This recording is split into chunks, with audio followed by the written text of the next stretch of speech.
Келесі атлант шүйделік буыны артикуляция атланта акципиталис деп аталады. Буын беттеріне келетін болсақ, буын басы шүйденің айдаршығы кондилиус акципиталистің буын бетінен тұрады, ал буын ойысына келетін болсақ, атланттың немесе ауыз омыртқасының жоғарғы буынды ойысының буын беті фациес артикулярис супериордан құралатын болып саналады.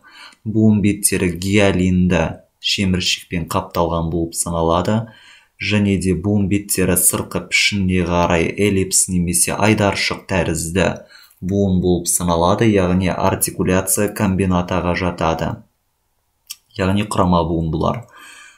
Буын беттері бір-біріне өзара сәйкес келген, буын қапшықтары буын беттерінің жиектеріне барып өзара тартылып бекінген болып саналады. Буынның негізінен меншікті өзінің байламдары болмайды, негізінен екі жарғақ арқылы қосылып тұрады. Соның ішіндегі алдыңғы атлант шүйделік жарғаған мембрана атланта акципиталис антериор деп аталады. Бұл омыртқаның алдыңғы, ауыз омыртқасының алдыңғы доғасы, яғни аркус антериор мен шүйде сүйегінің үлкен тесігінің алдыңғы жиегінің аралығында өзара тартылып орналасқан жарғақ болып саналады. Және де ол омыртқа денелерін бойлай орналасатын лигаментум лонгитудинали антериордың тікелей жалғасы болып саналады.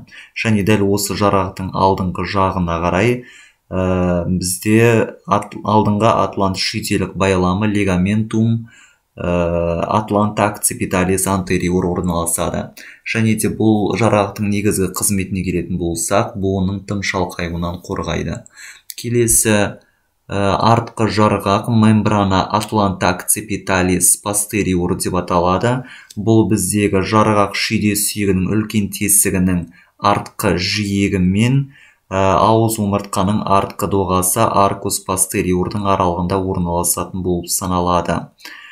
Және де атлант шүйделік артқы жарғақтың алдыңғы бетінде қан тамырлары мен нервтер өтетін тесікшелер байқалады. Және де атлант шүйделік артқы жарғақтың бүйір қапталында бізде атлант шүйденің латеральды байламы лигаментум атланта акципиталис латералис кездесетін болып саналады. Және де бұл жарғақтың негізгі қызметіне келетін болсақ, атлант шүйделік буынның тым алға қарай иілуінен сақтайтын болып саналады.